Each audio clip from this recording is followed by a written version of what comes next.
fixed supply breaks people's brain because they can't understand it. Like the only real analogy you could make is like a kick-ass penthouse in Manhattan. Like there's only so many of them.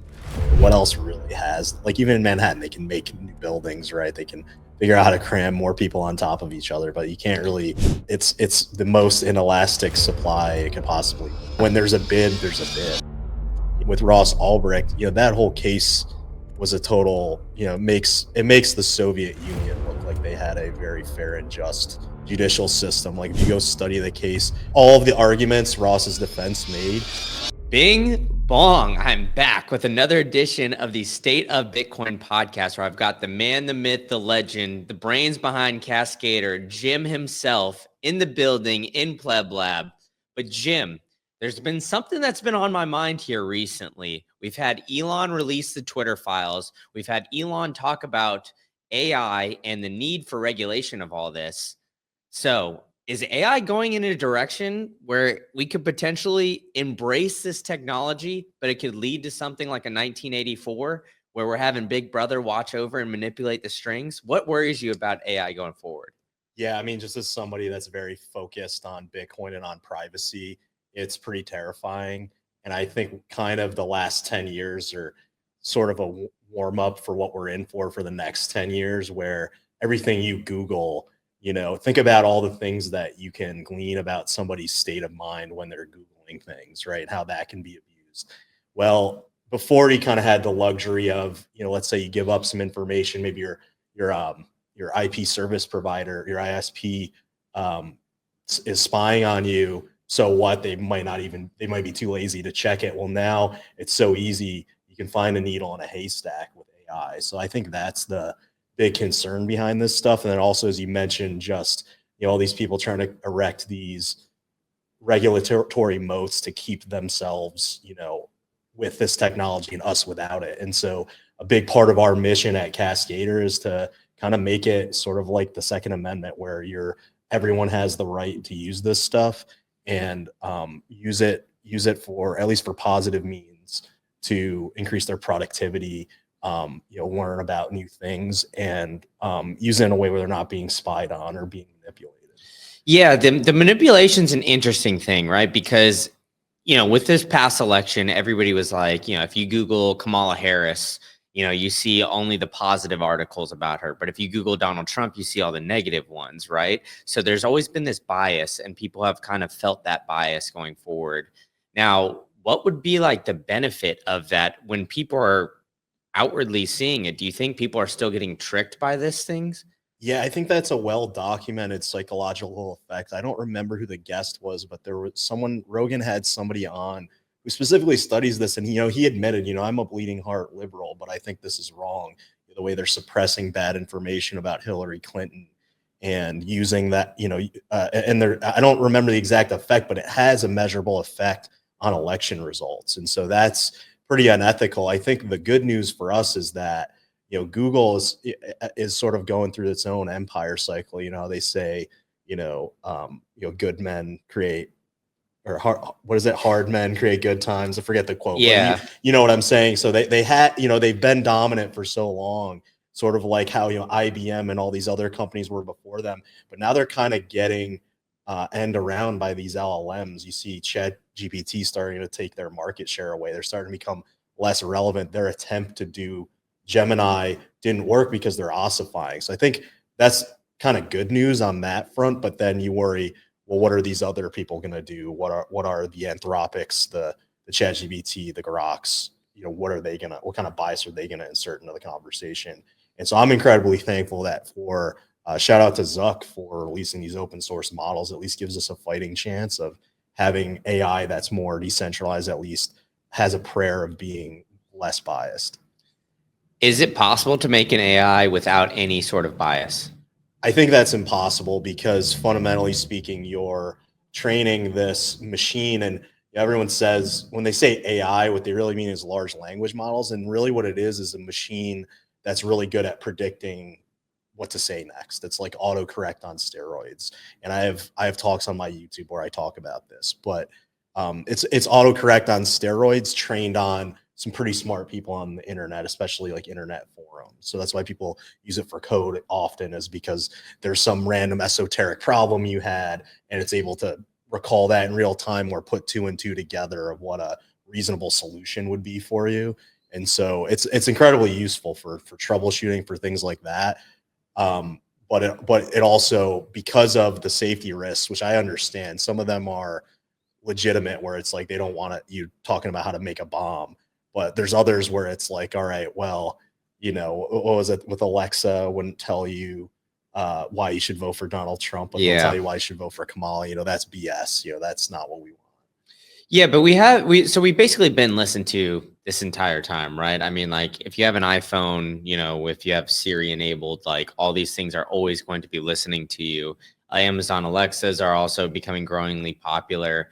So, like, I guess, where would the bias be? Is it built in? Is there a way to get, like, I guess, the bias to a point where it's like kind of thinking the way you're thinking, I guess, in a sense? Or is it always going to be, the back end programmers that are going to be able to, I guess, manipulate the bias, so to speak? Yeah, I think maybe it's a combination of those things. I think maybe in certain respects, the bias isn't as bad as we think. It's this new thing. So it's kind of scary, and we kind of project these big fears onto it. And I honestly don't think it's gotten that bad yet. Like, I'll use ChatGPT for certain things, and I understand there's certain things it's going to not let me do, or certain biases may have. But generally speaking, it's just letting me do my thing. What's scary is if one of these companies gets the monopoly, then they could impose their politics on you. That's even scarier. Well, yeah, I mean, Google's basically had a monopoly then, if you think about it, from search engines, right? Because the top two search engines are Google and YouTube, and they're both owned by Google. Right. And that's part of why they got so out of control, is because they hit a point where they didn't have to provide the best product anymore. It was just about, after a certain point, imposing their politics on you. Yeah, I mean, it's become basically a verb, like, I'll Google that, Right. like, it's not like, all right, I'm going to go search for that. And it's almost like, I mean, it's to a lesser extent similar to like Uber, like, right? We don't say we're going to get a cab, we're going to say we're getting an Uber. And there's really like Uber and Lyft. And then when you go to other countries, you're like, all right, well, what's their version of Uber? Maybe. But at a certain extent, that's like kind of what everybody uses, right? Is Google. And that's how they, I guess, like, talk about it. So is Google, in a sense, the most powerful country there is, or company there is, to be able, they can, like, implicit bias on nearly anything? That was a Freudian slip. They might as well be a country at this point. I mean, my personal perspective is they very much, the CIA and deep state had fingerprints all over that company very, very early. So I think that influenced how they see the world. And also, you look at Sergey Brin, he grew up in the Soviet Union. So it's almost kind of like how abusers repeat the same behaviors. Like they'll recreate the abuse they suffered. It's kind of similar in that way, right? And I think he's pretty probably pretty callous and uncaring about that aspect of what his creation has become. But I think it's what Peter Thiel says. It says competition is for losers, right? And so the goal of a lot of companies is to eliminate competition. I think, truthfully, as long as we're not erecting serious regulatory moats and we have a healthy ecosystem of entrepreneurs, that's a very good thing. One book that I really enjoyed recently was called The Myth of Capitalism by Tepper. I heard about it on a podcast that Eric Prince recommended it, and it's basically just about how a lot of industries trend toward one, maybe two or three oligopolies, and at that point, the government isn't going to come in and take them out in most cases, and they're able to just lower quality and increase price, and that's not what we want in a healthy system. So a big part of the ethos at Cascader is we want to build this ecosystem of Bitcoin payable AI services so that developers anywhere can create useful AI systems. They can be used by anyone anywhere, and they can also be scanned by AI systems, because at the end of the day, these LLMs are sophisticated enough to understand language. They can look at the tools they have available and put them together, and that's effectively what an agent is it's an LLM that's very good at selecting and planning how to use tools in a sequential fashion. So that's what we're laying the groundwork for. Yeah. So, I mean, I guess, is there a future here where, I mean, like the theory is that AI is going to make everybody more efficient, right? And like that's kind of the next wave, right? We've had the internet, which has made everybody, able to work remotely, kind of have more access to information, make things move quicker. How quickly do you think that this AI revolution is going to change things? I think it's ongoing. It's been coming. I think there might be some froth, truthfully, because I think a lot of these LLM inferences have been subsidized, and so there might be a correction where the super cheap run 500 Chat GPT queries till I get what I want, like that. Those days might be over, and you might have to be more judicious about how you use it. But it is it could also conceivably hit another gear. I don't know if you saw this, but there was some crazy valuation that ChatGPT got. It's like the highest ever, and it got them like 10 months of runway. I don't know if that's fully accurate. You're more the finance guy than me. Yeah, I'm not But I'm not sure on that, but I do know that AI is basically being valued. I don't remember the exact figure, but basically the biggest industry that's coming forward. Like at first it was, the tech kind of boom, and it seems like we're getting into the AI boom where every company is trying to have some sort of AI strategy. Just like with Bitcoin, right? I mean, they're having some sort of Bitcoin strategy on their balance sheet. I think that's coming. But as far as like technology goes and implementation, they need to have some sort of AI or LLM or whatever implemented into it, whether it's Microsoft building their own, or it's some other banking company or bank that doesn't want to give all their data to Google and Chat GBT and all that. So they're trying to build their own LLM. Like anybody and everybody seems to be trying to embrace AI in a sense. And it seems like it's going to boom and a lot of things are going to fail, but there's going to be a couple things that succeed. Yeah, and I think you brought up some great points, and I think AI really is a general purpose technology, and in the same way that the internet is, you don't ask what company is an internet company. Every all of them in a sense are internet companies, maybe some more than others, but they have to have an internet strategy, right? You can't get by without it. So I think AI is going to take a similar path in the next 3 to 5 years. And as you point out, there's certain industries where information is very sensitive. We actually do business, we do implementation services for businesses. So we've seen that firsthand, how you have to be really cognizant of the way you're using data, especially when it's a medical, legal type of application where information falling into the wrong hands is a big problem. And shout out to the former Mutiny guys. They rebranded as a company called Open Secret. They're doing some really cool stuff with making really secure LLMs where it's end-to-end encrypted between the client and the secure compute. So there's no way to actually view the queries. And I think that type of thing is going to be very important for especially those types of applications. But even just going forward, as we point out, the information you've been giving out to the internet broadly, it was kind of like finding a needle in a haystack before. Now you have this LLM that's really good at understanding, making sense of unstructured data, and that may not always have positive ends. The term doxing wasn't even a thing until 10 years ago, when people realized, hey, I can go to this person's house and get a mob and harass them. That wasn't really a thing before that. There were yellow pages where you could find where everybody lived. Yeah, and I don't even to be honest, I don't even know if like everybody realizes how much of your information is on the internet yet. I mean, I don't think people realize like, all right, if I have your phone number, I can figure out where you've lived, like all these different kinds of things, and it's just all this stuff is just open and public. What is it going to take to, I guess, turn the general public and have them realize? Because I mean, we've had the Twitter files be released, we've had these things. We people are well aware, I think, now that they've been, fed some sort of bias at some point in time, whether it's through Google or social media. What do you think it's going to take to get people over the edge? Is it going to be some sort of event? Yeah, I don't know. I think these scams are going to keep getting more and more sophisticated. So I think maybe that's one vector, but I think people have to touch the stove to really understand. And I really don't like the term "I have nothing to hide, so I don't need privacy."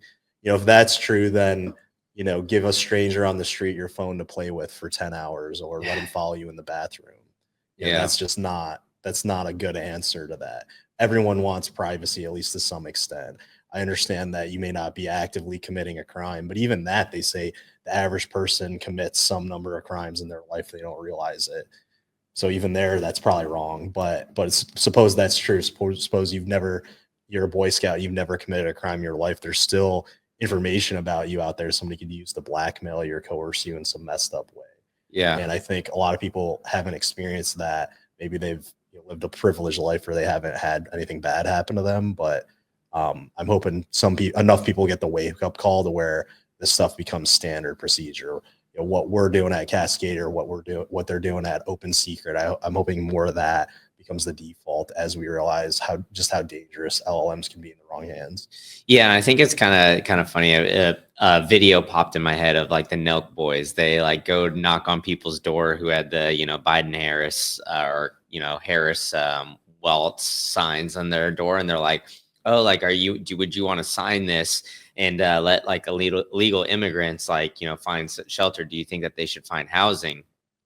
And then, of course, they open it, they sign it, and then they have a bus pull up. They're like, all right, boys, come on in. Come on in. I saw those. I didn't know it was the Thenek Boys. I'm not as up on my influencer culture as you. But I thought those were hilarious. Those are amazing. Yeah, but I mean, it's like that, right? Everything's like kind of like good in theory. Like it sounds like, oh, morally high. Like, I don't have anything to hide. In the abstract, you have nothing to hide. But when push comes to shove, you wouldn't give a stranger your phone to play with for 30 minutes. Yeah. And because you don't know what they're going to find. There might be something you didn't even realize, Yeah. Right. I mean, and how much information do we have on our phones? All right. I mean, all banking information, like all this other kind of stuff, probably have pictures of your license. Maybe some people have stored in their cloud, their social security number, all these different kinds of things that people don't realize that are just like on every single person's phone. And it's like Apple has access to that. Like, who knows? Like you give that's the big thing was like now, like Apple kind of made that public where it's like, all right, do you want this app to track what you're doing on everything else? I don't think people realized for a long time that apps were by default doing that. Are you looking for the best way to store your seed phrase? Well, I've got it for you. It's StampSeed. They've got the #1 punch place where you can order a full-on package where they've got every single thing. They've got all the letters. You could just get it in there. And they've got this sick hammer, which they've engineered to make it so easy for you to punch in that titanium steel plate and store your seed phrase in the most secure way possible. So go ahead and get your Bitcoin off of these exchanges and use promo code Green Candle for 15% off. They're helping power the show. They've got the Bitcoin logo. You can punch it into your seed phrase as well. If you could see it here, they've got a lot of cool stuff. And now I'm helping empower you to get your Bitcoin off an exchange utilizing StampSeed and storing your seed phrase in the most secure way possible. Now get to it. All right, back to the show. Well, Uber got in big trouble. One series I enjoyed a lot was Super Pumped. Have you seen that? It's Joseph Gordon-Levitt playing the Uber guy. And they talk about all like the black ops type stuff they were doing where they were, effectively spying on people with their phones and looking into the back seat of Ubers while they're running, stuff like that. There weren't as tight controls earlier in the days of mobile apps. I think they're tighter now. They're better, but it's still the Wild West in a lot of ways. What do you think's more, I guess, like the bigger aspect of like the Wild West, like AI protocols and kind of like the openness of that, or even like websites where you can get their cookies, who knows who's like looking through this camera over here, or phone apps? What do you think's like worse right now? You're talking about just general purpose internet or phones? I think probably phones, just because it's tied to your location probably almost all the time. Yeah. And so that can infer a lot of information about you. Like I don't know if you know what the EFF is. They're like what's that? Electronic Freedom Frontier. So they're like original cypherpunks that fought, Bernstein versus the US, which says encryption is a form of speech and protected under the First Amendment. Which is kind of being relitigated by the federal government right now with the Samurai case. But it basically, the EFF brought up good points about how, you don't even, it's pretty abstract. Like, you could get a email from a congressman with a subject mail, and then someone could see, oh, you called them right after, so that means you're passionate about that issue, and that's like a very simple example, but it's like expand that to all of the actions you take on the internet that are electronic every day. And it's like, there's a huge paper trail. Even if you don't see every little detail, you can piece together somebody's psychological makeup in a way that's pretty scary. Yeah. No, I mean, I definitely, yeah. I mean, I get into my car right now and it tells me where I'm going to go, basically, because it just connects to there, and it just, yeah, Apple tracks where I'm going all the time. So yeah, like Apple always knows what types of podcasts I like when, and I'm Yeah. like, what? How do you know that? Yeah. Stop. It's like, but Apple almost seems to know when I need to go to the bathroom too. Yeah. It's like I get in a routine. It's like absolutely ridiculous. Well, I recently switched to a de-Googled phone, and it's awesome just for the simple reason that because it's not phoning home to Google every 5 seconds, it has more battery life. Just that reason alone. There's some points that are kind of have some friction, but I've been using Calyx OS. It's pretty good. I'll probably switch to Graphene eventually, be a real hacker, but Calyx is pretty solid. If you have an Android phone, it's solid. There's certain things I missed from being in the ecosystem on iPhone, but yeah, I comes with mean, the it's territory. a lot of people just give up their ease of or a lot of things for convenience, basically. But I want to get into, you brought up the Samurai case, right? So, I guess, yeah, let's, for those who don't know, dive into a little bit of what's going on there. Like, what is Samurai and what's going on? I don't know all the details, and in fact, I probably haven't tracked this in a couple months, so I'm behind the times. But essentially, they created software that allows you to do what's called a coin join. For those of you that don't know, every Bitcoin transaction can have I think at least 256 inputs or outputs. And so what you can do is if everyone, it's like going into a room and putting a bunch of $100 bills and then just swapping them with people. That's effectively what they were doing. And what that does is creates uncertainty on the source of the funds and enhances privacy. Well, the United States government, I don't remember when they did it. Was it like this year? Yeah, it was earlier this year, I think. So they went in, they had servers in Iceland. They went and physically seized the servers. I think they might have gotten in. They shut down the website.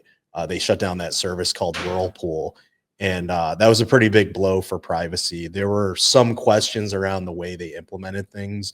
Was it really maximally private? But I think just the fact that they were so brazenly going after those guys is a scary sign of what would have probably happened if Kamala won, because they were trying to fight Bernstein versus US. Bernstein versus US is totally clear that encryption is protected under the First Amendment. You can't go after people for that. And even FinCEN's own guidelines said, what they were doing was well within the law. But they made a few mistakes. They said some things they probably shouldn't have said about Russian sanctions that probably made them a target. And now this is open, it was open season earlier this year. And you look at that combined with the Telegram guy getting arrested, and you're like, are we going to have a First Amendment if Kamala wins? Like, I don't know. Like, I'm pretty relieved that she didn't win for that reason. I'm a big civil liberties guy. Yeah, like dive into, so the Telegram CEO, Telegram's another messaging app, is, allegedly very encrypted, like from end to end as well. So yeah, I mean, like, as far as that goes, like, how do you see that relating to AI and I guess relating to almost the First Amendment free speech relating to code? Do you think that they're going to treat it as free speech going forward or not? Because I mean, we also have Ross Ulbricht.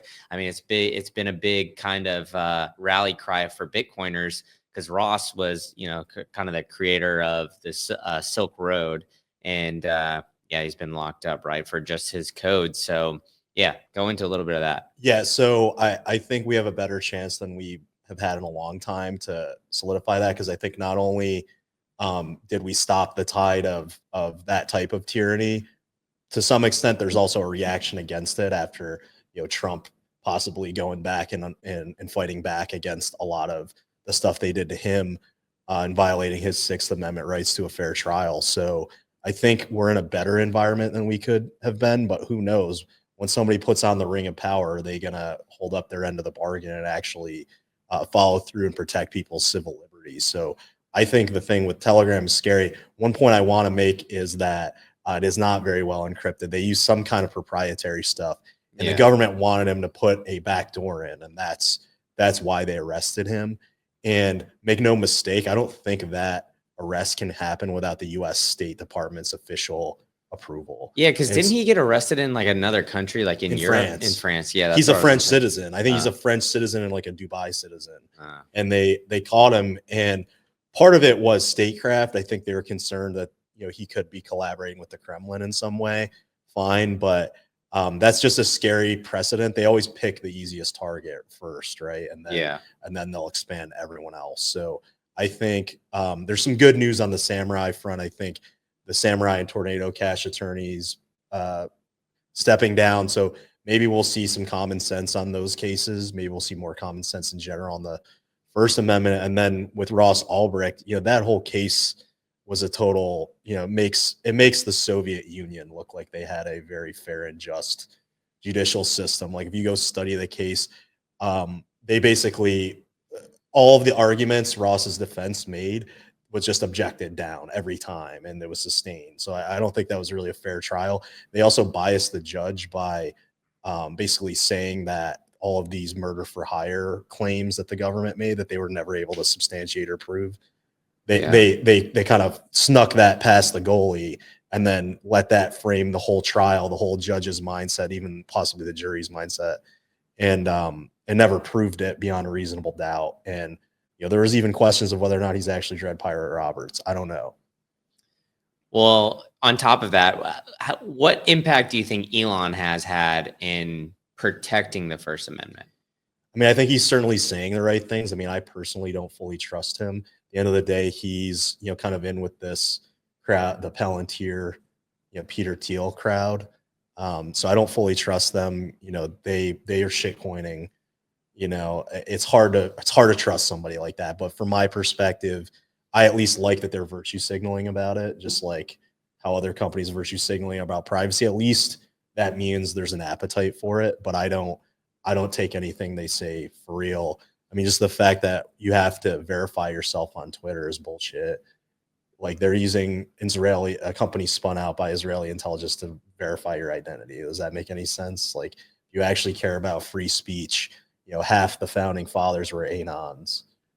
Being anonymous is a human right in my eyes. That's not acceptable. Now, I don't recall, but do you have to verify it only if you get the blue check, or is it always any account? I think so, but they try to dance around it through that. But also they try to get you to give a phone number, and if it's a phone number they don't like, then sorry, you can't do it. So that kind of kills the anonymity. And I don't think anyone should do anything childish or foolish with it, but I think anonymity is value because then you're forced to look at the actual merits of what the person's saying. You can't just attack them on their character. You can't intimidate them. One of the things that bothered me a lot of the previous regime was Taylor Lorenz, that crazy reporter going and tracking down the libs of TikTok lady. She's a middle-aged woman from the South, who's all she was doing was posting what people on the left were saying. She wasn't doing anything mean. She wasn't harassing anyone. She was showing what they're saying. And that led to German intelligence collaborating with a reporter to dox and harass this person. That's just ridiculous. Okay, so you've discovered Bitcoin and are on the path to financial self-sovereignty. But simply holding Bitcoin is not enough. You need to make sure that it's scored properly and you are in 100% control over all your assets. So sharing your keys with third parties and taking on that counterparty risk is not the answer. The answer is pure and simple. It's uncompromising self-custody, and there's no better way to do it than the Bitcoin way. They've got over 25 years of cybersecurity experience, and their team of experts can help you properly self-custody your Bitcoin, secure your digital life, configure your privacy phones, and even establish a Plan B residency if you're looking to do so. So I'm gonna help you guys out here and give you a free consultation if you take the first step and visit thebitcoinway.com/green candle, and you can check out the boys at the Bitcoin Way and see how they can help you become self-sovereign. Yeah, I think she went at Dave Portnoy too for like, I don't know, just saying he's like some right-wing extremist or something like that as well. Like that reporter was just very like, well, she was celebrating the death of the CEO. Did you see that? oh She's no, just what? a ghoul. So Oh, the of guy the that got United shot, Health, she was yeah. saying, yeah, that Yeah. guy, you know, Luigi's a good guy, or I don't know if she actually said Yeah. that. No, She said I do. Yeah, I she did. said something along those lines though, that it was okay. She said, I think I don't remember the exact quote, but it was something along the lines of like, yeah, like I don't wish death on anybody, but in this case, kind of thing, which is Yeah. absolutely insane. Which I don't. Yeah, I mean, I don't know. Like, that's another rabbit hole to go down, to say the very least. But you know, with all this, right? How, like, do you think like the bias has influenced the thinking of the left or the right here for, you know, the past 4, 8, 12, however long, many years? Because it seems like we've gotten to very extreme points in both sides of things where, you know, that could either be attributed to bias in like searching, you know, AI, maybe AI bias, or you know, suppression and bias of social media, maybe the group think. Like, how do you think that we've gotten to this place? Yeah, I think people realize that information is power, right? So they're going to manipulate it to how they see fit, and sometimes it's very simple, you know, Machiavellian reasons for business gain, right? Where you're going to suppress, you know, bad stories about Google if you are Google, right? Something simple like that, and then it gets more and more sophisticated. There might even be, you know, certain races where they may favor the Republican over the Democrat. I don't think it's always against every Republican. It's you know, probably the ones that won't play ball are the ones that are most at risk, that won't play ball with the establishment. And this happens in all human systems, right? They're always going to try to, you know, slant the table in their favor. So it's unsurprising. I think over time we're going to have to keep evolving. And I think, you know, once again, I say it's like the Second Amendment.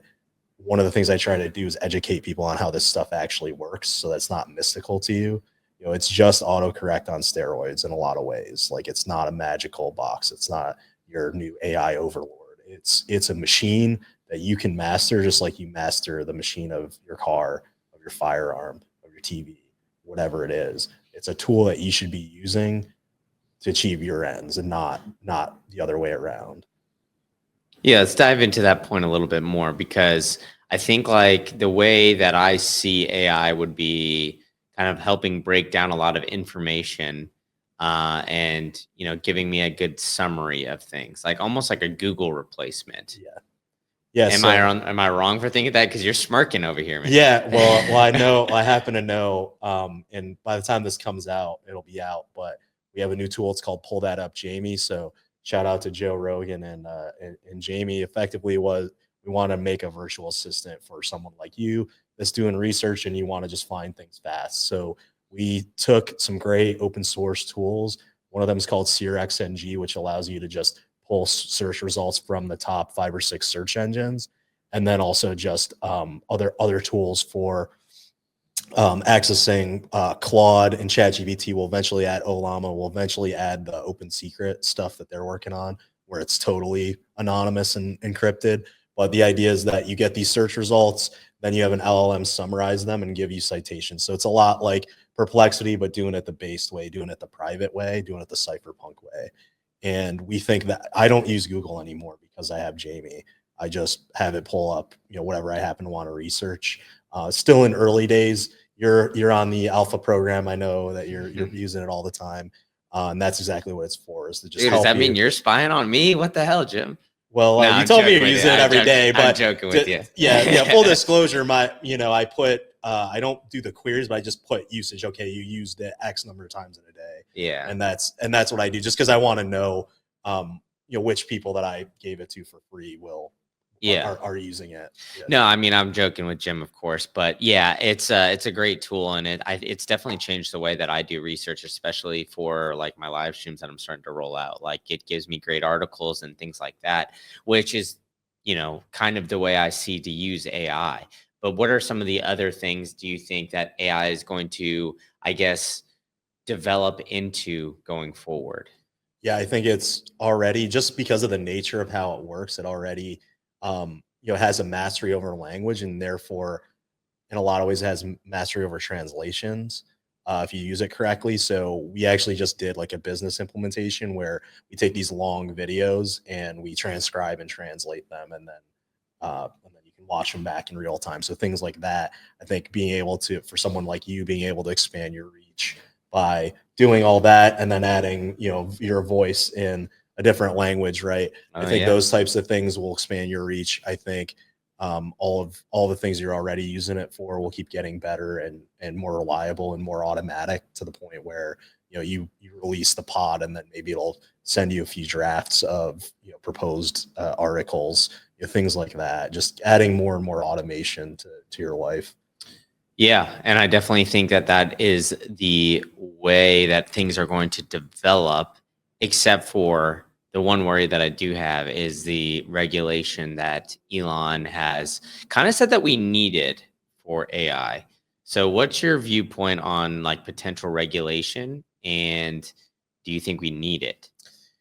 I'm pretty categorically against regulation, simply for the fact that it usually makes things worse, and it usually just creates a few winners and a ton of losers. So I'm against it from that standpoint. I think Mark Andreessen kind of agrees with me on it. He went on Joe Rogan and talked about how, he left a meeting with Kamala horrified, where they're like, don't even start AI projects. We already picked who's going to be doing AI in this country. And that just reeks of central planning and communism to me. So I don't think they're a good idea. I think maybe penalties for things being misused in a way that's negligent, I think might make some sense, but I think they'll probably overdo it and possibly create regulatory moats that shouldn't be there. What do you That's my mean concern. penalties for misuse? Like, give me an example. Well, and I try to be cognizant of the way I do things and not make them like super easy to do. But somebody figuring out how to do something violent, Oh, okay. figuring out All how right, to I make get a what new you're saying. drug, how to, what I mean, that they shouldn't be doing. Spin the wheel. I think Yeah. what always all right. amazes me is no matter what I make, somehow someone somewhere finds a way to do something bad with it. And I don't think you should be like, as if you did it yourself, but there should probably be some due diligence you do. But I think that should be like a civil case. I don't think it should be like a criminal case, or like you're not even allowed to be in this country doing this thing if you're not playing ball with what we want. And I think that's a problem. Yeah. All right. Yeah, that makes sense. So do you think the future for everything is going to be, in a sense, trying to, well, or would there be a way where we get to maybe a decentralized AI, or is that just like using too many buzzwords? Well, it depends on what you mean by that. I mean, my eyes, a decentralized AI world, and that's what we're trying to build towards, is developers from anywhere, users from anywhere, using AI agents that are specifically tuned, preferably open source, but specifically tuned to look after their best interests, not some corporation's best interest, not somebody who's trying to sell you something's best interest, but actually genuinely your interests. And then it's almost like your personal Jarvis, to borrow a sci-fi term, or your personal guardian, in a sense, that's you're looking out for your best interests and helping you self-actualize, not just get by, but actually develop good, healthy habits, become all that you were meant to be. Like that is what I want to create, and that's what we're working towards. Gotcha. Now, all right. So you've mentioned like the potential negatives of, if Kamala would have won the election. What are some of the positives you see for AI now that Trump is in office, or some of the things that you're hoping that he helps just makes your life a little easier? Yeah, I mean, I think it's interesting that the Doge is kind of embracing AI, right? Well, now you have all of these documents that are sitting out there, once again, needles and haystacks, and they're going to be able to use AI to analyze those much quicker and come to a conclusion about who said what to whom. In the context, in some ways, it's scary because you wonder if, like regulation, it's going to be abused, but it's interesting to think, okay, well, all these guys that thought that they were in the clear, and that they weren't going to have to, abide by the law inside government. They're going to have, their number called and have to be accountable. And I think that's tremendously important, just from a deterrence standpoint of a lot of the nonsense we saw go on in the last 5 to 10 years. What do you mean the nonsense that we've seen? Just like the way they spy on their political rivals, the way that they, string up cases. It's awfully conspicuous, like how all of these cases against Trump came out at the exact same time. What's that all about? Some other happenings of how they bought the Russiagate hoax. Obama spying on Trump during his campaign, Trump talking about it publicly and Obama ridiculing him for saying that, but it was actually true. Stuff like that, where it's gone way too far, and it just needs to get reined way back in. We need to be going after people that are actually committing crimes in this country, and actually threatening the public in some meaningful way, not just people that you want to string up. Yeah, 100%. And just, I guess like getting people who are potentially your competition and trying to bring them down with illegal use of I guess legalities, right? Like just kind of like strong arming them in a sense. We just got to get back to the Bill of Rights, man. The Bill of Rights is awesome. I was just watching The Patriot yesterday. My 5-year-old nephew, it's his favorite movie now, The Patriot. He calls it Army Movie, so I'm getting ready to hang out with him and play Army movie games with him when I see him for Christmas. But that I love that movie because it's an illustration of the Bill of Rights, what it's about. We need to get back to the Bill of Rights. It's a good idea. A lot of what I do, I see as trying to get in there and help with the Bill of Rights, First, Fourth, Fifth, and even Sixth Amendment. We've done some legal tech stuff. So I deeply believe in that stuff. I think we just need to get back to that. And look, if the Bill of Rights and the Constitution is the highest law in the land, then people need to be held accountable for violating the highest law in the land. And I'm not vindictive. I don't want to see them punished for no reason, but there has to be deterrence for people in the future that would violate people's civil liberties, because they're really important. Yeah. I mean, I just think like to get back to, I guess, like the roots of America. I think we've really kind of gotten away from that. And I think it's starting to see a reversion back in the other direction, where we're getting closer back to that, where I think swung the opposite direction.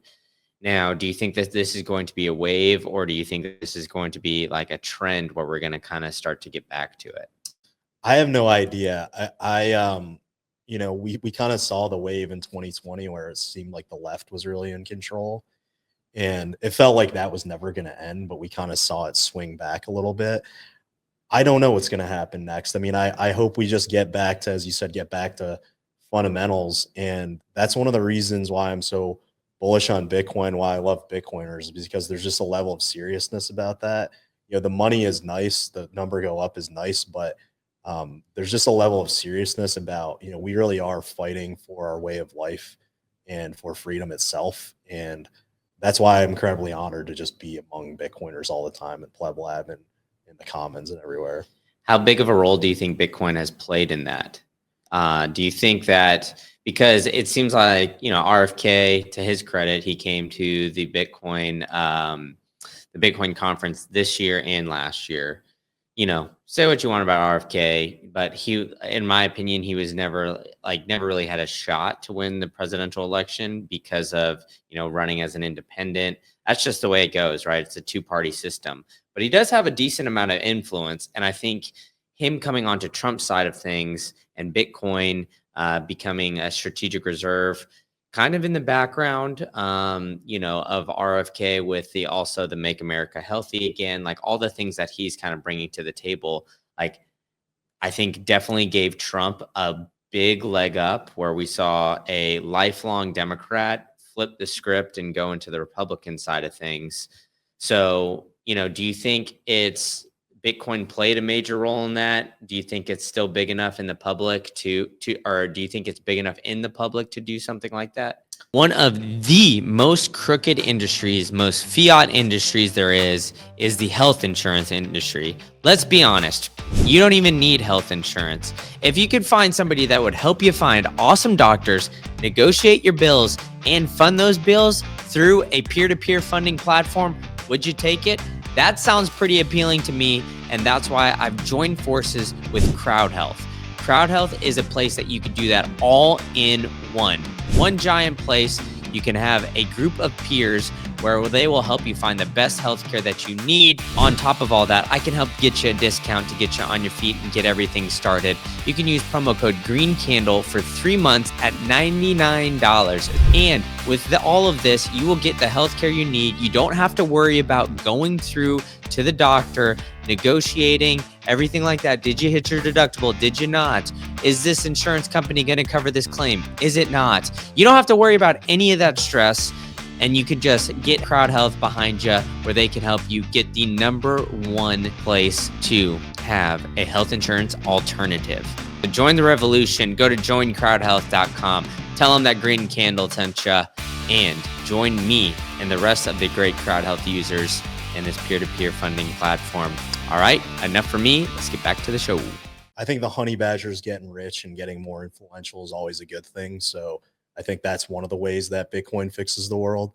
I think it fixes the incentives as well over time. I don't think we're quite there yet. I think we still have a lot more work to do. So we shouldn't be complacent, but it's incredibly encouraging that you see Trump come to the Libertarian Convention. He comes to the Bitcoin convention to pander to us, essentially. So that's always a good thing. Yeah. Do you think that that's going to happen more? Do you think Bitcoin's going to be more of a focal point as we go along? Because I mean, we saw 2 years ago, we saw, a lot of senators come into the Twitter spaces to try to, jack up their following, but it was like kind of, here or there. It seems like everybody's starting to have some sort of Bitcoin policy now.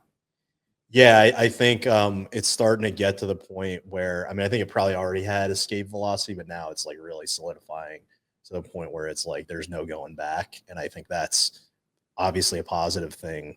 But I don't know if these guys, who knows, maybe the guys will turn their back on Bitcoin. I was at the speech with Trump. I certainly don't think he understood Bitcoin that well. I think RFK probably does, but I don't think he truly understands that. He ended it by saying, "Go play with your Bitcoin and crypto." Like, it doesn't sound like a laser-eyed guy to me. Yeah, but the one thing about Trump that I will give him credit for is that anytime I've heard him talk about Bitcoin, even years prior, he would say that Bitcoin was an attack on the US dollar, or he would kind of like talk about Bitcoin in that sense, where it wasn't just like some funny internet money. I think he recognized this entire time that it is kind of an alternative to the dollar and getting to that aspect. So, but I agree with you. I think it was just another campaign speech for him to kind of come out there. It's another day at the office, man. Yeah, saying. But the guy's hilarious. Yeah, I give him credit. I'm not hating at all, but I don't expect him to be your savior. Don't expect him to just get behind Bitcoin. Like he's not going to be. We still have a lot of work to do. Now we have a fighting chance, because I think if the election went the other way, I don't think that samurai attorney steps down. I think they're going full court press on everything. They're going full court press on censoring AI, on censoring the internet, on trying to shut down Bitcoin in the United States. I think we at least bought ourselves another 4 years. Maybe it's more, but I think we want Bitcoin to be as strong as possible before any kind of big conflict that actually involves Bitcoin. Yeah. So what is a big conflict that you like are alluding to? What is it, a 6102? That's a possibility. There's also just the possibility of them taxing it to death, or them trying to dox everyone who's ever held Bitcoin, or trying to attack it with quantum. Who knows? I think those are possibilities. I think we'll come out on top in the end, but it's don't think we're out of the woods just because there's one election with a pro Bitcoin president. The worst thing that could happen right now is everyone gets complacent. Yeah, I think the biggest thing that I've seen kind of doing, I think since Trump has gotten the nod to become the next president in the past like 4 or 5 weeks, we've seen multiple nation states come and make a decision on Bitcoin just going forward, whether it's one way or the other. And now the one thing that worries me is that the EU has been quietly building a CBDC where they haven't even really been I don't really hear too many people talking about it, but I think it's kind of connected to France and Italy trying to tax Bitcoin and crypto, to higher amounts. Like I think it was France is talking about, taxing unrealized gains I think they on passed big. that, didn't they? No, I think it was just proposed. Italy tried to pass like increasing capital gains from like 20 to like 45%. And I think it got shot down. But I think that these tax are kind of connected where it's like, all right, we're not going to outlaw Bitcoin, but we're just going to make it a pain in the ass for you. And hey, use this CBDC and it's going to be easier. And as we've seen in the past, if something's a little bit easier, even if it gives up some of the privacy, people are going to use it. Yeah, I mean, I think more important than anything, even more important than Bitcoin stuff, obviously that helps, but just educating the public on how CBDCs are a one-way ticket to serfdom. I think that's, they talk about in the Bible, the mark of the beast, like that really is the final blow to your freedom, because at that point they can control what you eat, they can control what you say, what you are and aren't allowed to do, and that's just the worst possible outcome. So that's a lot of what drives me is trying to build a future that isn't like that isn't constrained and surveilled. Yeah, and I think that, well, I mean, so I always think it's interesting, right? Because Bitcoin, in a sense, is, it's an open source ledger, right? So like every transaction you can see, you can find, but there's some sort of, I guess, like the narrative that, like you said, the coin join, where you could potentially, Russia had came out and said that they were potentially looking into the use of Bitcoin for evading sanctions and things like that. Now, that doesn't necessarily help with the FUD that we've had, right? With Bitcoin is used by criminals and kind of widely used by that aspect of things. Do you think that we're always going to have to be fighting some sort of FUD? Or do you think that because we're getting to a place where there's a strategic reserve, the government's embracing it, that maybe it's their backdoor way to requiring KYC for everything? And hey, Bitcoin's good, but they just want to know everything you're going to do with it. Yeah, I think there's definitely a danger there, and that's why I think people need to remain vigilant with these privacy tools. I think Lightning is incredibly underrated in this respect. It has great sender privacy. With the advent of Bolt 12, it will have even better receiver privacy. So I think over time, we need to keep pushing on solutions like those that preserve privacy and make it much harder to enforce dumb regulations like that. And as you point out, as it decentralizes in terms of different nation states accepting it, as long as you got the option to give two tall ones to your government, go somewhere else that will embrace Bitcoin and will embrace you as a free thinking human, then that's always better. So I'm hoping to see more nation state adoption. I almost want to hear what you think is going to happen next at the nation state level. Nation state level. I mean, I think that there's going to be multiple nation states that pass a strategic reserve bill within 2025. If I had to put a number on it, I think like the betting odds I would say is like over under 5.5 this time. And I'd probably feel pretty confident taking that over right now. The United States, Brazil's proposing it. I wouldn't be surprised if, we see maybe Morocco or, somebody like Saudi Arabia has been mining. We didn't see really anything out of Bitcoin Mina for that, but I wouldn't be surprised if something like that kind of comes about. And then multiple Latin American and European nations, I would say, are probably going to start that proposal.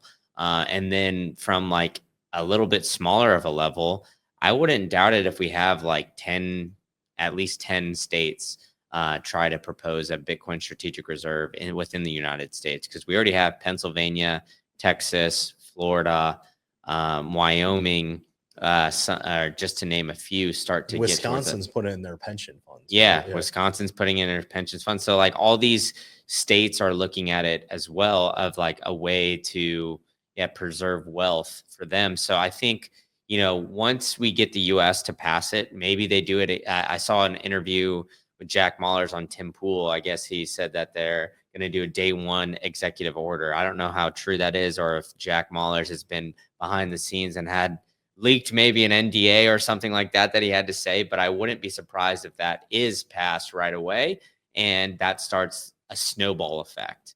And once that snowball effect comes, I think it's all pretty interesting because all these governmental policies, they put everything out like what they're going to do, right? Like you're not going to know that, oh, the US is going to buy 5 Bitcoin today, 25 tomorrow. Like we don't really know. They're going to do it in some sort of pattern.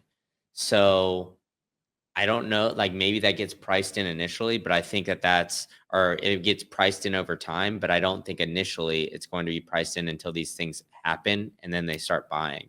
And then I think when they start buying, that's when price is just going to shoot up like crazy because people are going to be trying to price these things in. And we're going to have like 6+ countries at my estimation here, be buying up Bitcoin rapidly. Calling all shadowy supercoders. I've got an event specifically for you. That's right. I am working with Pleb Lab to help out with Top Builder. Top Builder, it's like the Top Chef, but for shadowy supercoders. They've got a Bitcoin prize worth of $15,000 that you can earn when you showing off your skills. But not only that, you will gain valuable exposure, mentorship, and great collaboration opportunities. And a lot of people raised money last year, not just the winner. So you have the potential to show your stuff. All you got to do is sign up now. Between now and December 31st, go through 3 rounds where you are showing your skills. And then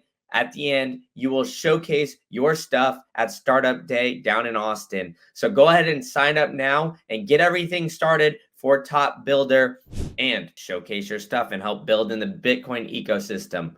All right, enough for me. Back to the show. I think fixed supply breaks people's brain because they can't understand it. Like the only real analogy you could make is like a kick-ass penthouse in Manhattan. Like there's only so many of them.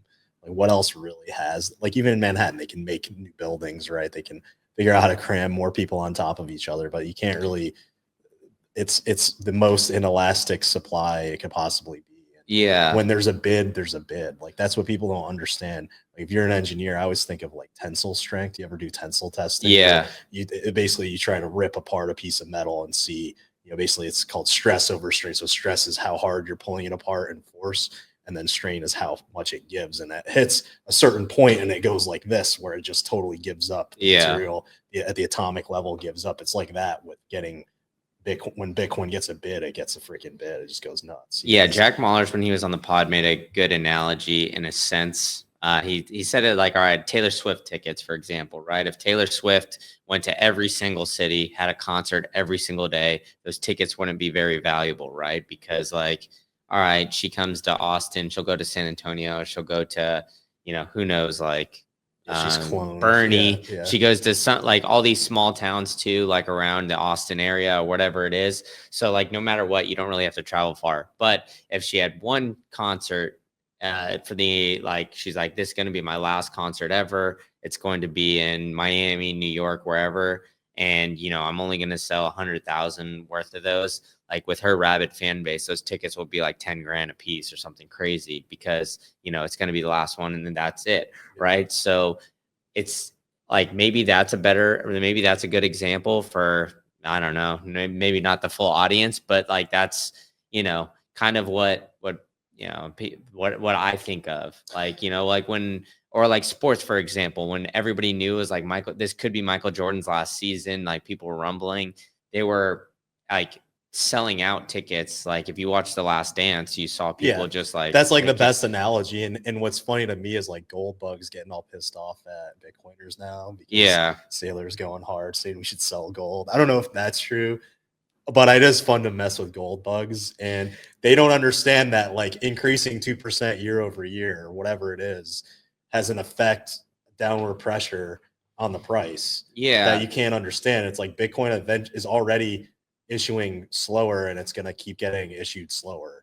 So that's going to have a massive effect over time. Well, gold bugs, in a sense, like gold bugs have the heart in the right place, I think. It's just they don't, like, we find more gold every single day. Yeah. I mean, it's just like El Salvador found like 3 trillion worth of unmined gold allegedly. Whenever I see those, I always comment, how much Bitcoin did they find? Yeah, I mean, exactly, right? And gold bugs get mad at me. So. Yeah. But we've gotten into the cypherpunk, Jim. Let's peel back the curtain here. Let's peel back the onion, so to speak, and find out a little bit about more who Jim is, right? So, Jim, you're an Italian guy, right? So give me your favorite cold cut, dude. What is it? Salami, pastrami? Like, what do you got here? If you had an ultimate. I like hot ham, actually. Dude. Hot ham? That's not even Italian, yeah, dude. It is, bro. What are you talking about? Oh, man. Dude, I'm like... Okay, so what do you call it then? Because, like... just hot ham, bro. Just hot ham? Great. Isn't it like when I was Taylor a little ham? kid, I really loved turkey, and I was like, I want turkey, and I was throwing a tantrum. But here you go. This is pink turkey. Oh, He yeah? gave it to me, and I ate it, and I liked it. So, well, isn't it from, like, don't they have the argument if it's like Taylor ham or something like that in the northeast? I don't even know what Taylor ham is. Okay. I don't know. I saw something about this on Jersey Shore, so I just imagine everybody in the northeast knew it. Yeah. We have some great delis. My hometown's like halfway between Buffalo and New York City. Okay. So you got like a heavy Italian vibe. Yeah. But it's still it's like very unique place. Okay. So all right, one's gotta go. And I'll give you just rapid fire. You gotta compare the two. So meatballs or pizza? Pizza. Pizza's gotta go? Yeah, dude. You don't like pizza? I like it, but dude, meatball you haven't had my grandmother's meatballs, man. I've been making them a bunch lately, dude. I've been learning. My mom was here, and she was like, she made them for the plebs giving. What's the secret ingredient? I wouldn't say it's a secret ingredient. I would say you gotta have good parsley, obviously.